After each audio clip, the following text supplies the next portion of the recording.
खामोशी की दास्तान।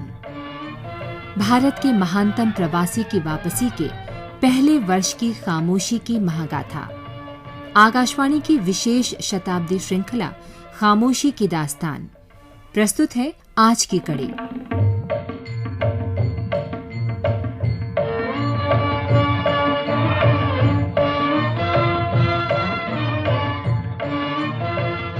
मद्रास प्रवास में गांधी के पहले 3 दिन मुख्यतः व्यक्तिगत रूप से लोगों से मिलने और इस बीच आए पत्रों के जवाब लिखने में बीते।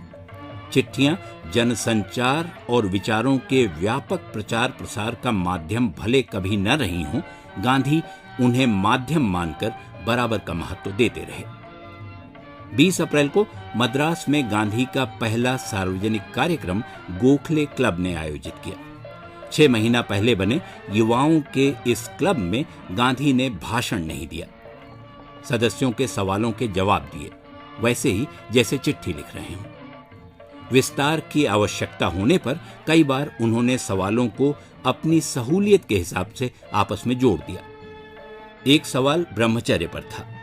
गांधी ने कहा, पूरे देश में ब्रह्मचर्य लागू करने में उन्हें कोई हिचक नहीं रहेगी, लेकिन ये स्वीकार करने में भी हिचक नहीं होगी कि देशव्यापी तौर पर ब्रह्मचर्य पर अमल धार्मिक रूप से असंभव होगा। इसे थोपा नहीं जा सकता। सत्याग्रह और असहयोग का सवाल आया तो गांधी ने उन्हें कठिन हथियार बताया।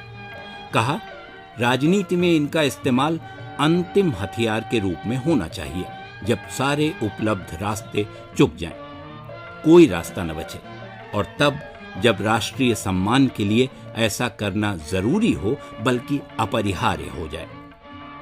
अगले दिन 21 अप्रैल को एक स्वागत समारोह था, दक्षिण अफ्रीका लीग की ओर से। सर सुब्रमण्य अय्यर सभा की अध्यक्षता कर रहे थे और लीग का मानपत्र G.A. नटेसन ने पढ़ा।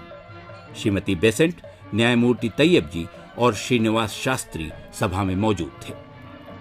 गांधी बोलने खड़े हुए तो तालियों की जोरदार गड़गड़ाहट हुई, ऐसी कि कुछ और सुना नहीं जा सकता था। गांधी की आवाज डुबोती तालियां देर तक बजती रहीं।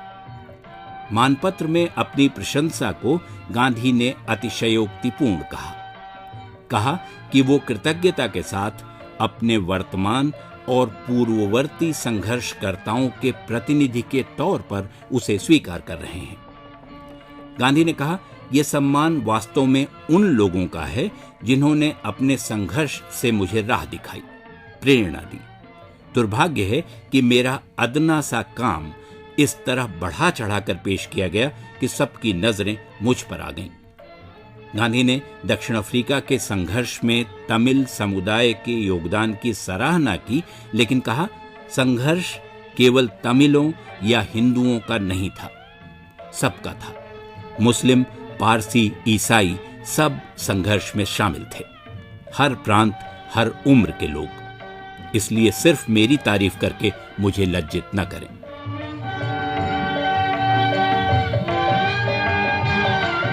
खामोशी की दास्तान। भारत के महानतम प्रवासी की वापसी के पहले वर्ष की खामोशी की महागाथा। ये थी आकाशवाणी की इस विशेष शताब्दी श्रृंखला की आज की कड़ी। शोध, आलेख और वाचन स्वर मधुकर उपाध्याय। प्रस्तुति मनोज मायंकर।